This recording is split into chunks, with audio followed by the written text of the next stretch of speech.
Hello YouTube, this is an Ace review, and today I'm going retro for a look at a game called Mission Humanity. If you are wondering why you haven't heard of the game, and why I've decided to review it, the reason is because this isn't a very good game. Mission Humanity is in fact one of the most disappointing games I've ever played. It's not just that this game is bad, but more because there are some excellent ideas here. Had a few minor changes been made, this could have easily been a well-remembered classic. But I'm getting a little ahead of myself here, so let's start over with what this game actually is.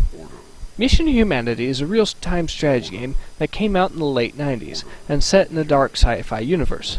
According to the story of the game, the Earth has been destroyed by an insectoid alien race, and mankind has barely managed to survive by stealing some alien technology and building a mothership to colonize new worlds and seek revenge on the aliens. The first thing I have to say is that the gameplay-wise, the campaign is nothing short of ambitious.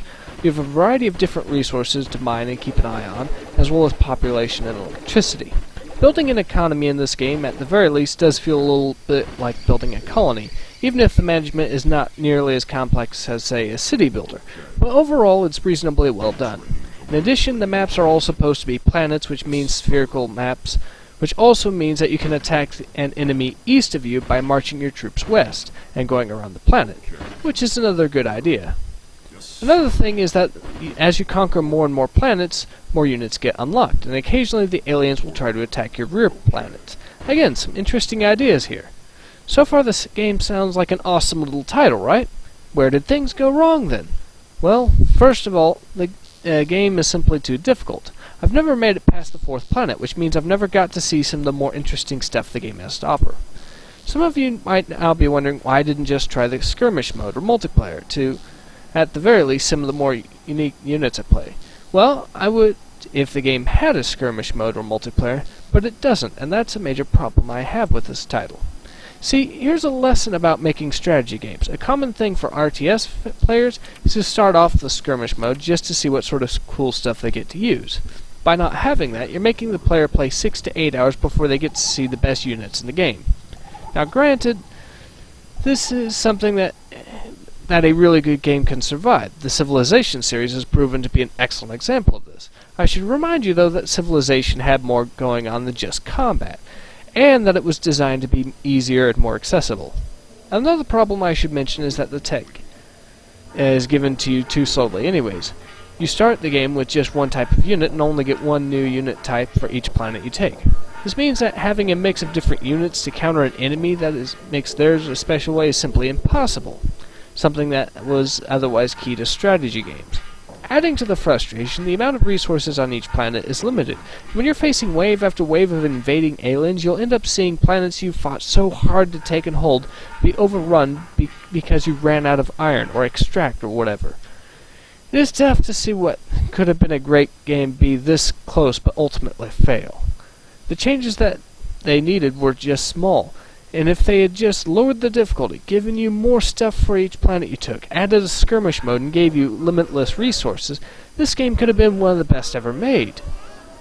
Now granted, if you fixed all that, you'd still have the occasional nitpick issue. The fact that there's only one voice actor is very silly, and there are some minor AI issues for the time anyways, but the game has some decent ambient sounds, the effects are pretty good for a game made in the 90s, it's aged reasonably well in the graphics department, and it has a kick-ass soundtrack. I mean, listen to this.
quite sad because this game had so many good ideas and so much going for it. I'd say that most of what they put into the game was good. The problem is that the few things that didn't work were absolutely critical to the game's success or failure. The fact that they failed in those key areas kept it from being good. Critics of the time, though, when it first came out, said that it was a cheap Command & Conquer cash-in, but I really don't see that. This was clearly a title that was made to stand out and be its own thing. Unfortunately, the only hope for this game is if a modder comes along and manages to tweak those few areas I've mentioned. It's not very likely, but you never know. Ultimately, I'd say remember this title because even though it's a bad game, it's a bad game with great ideas. Ideas that somebody else may be able to pick up on. Keep your fingers crossed, I guess. Ace out.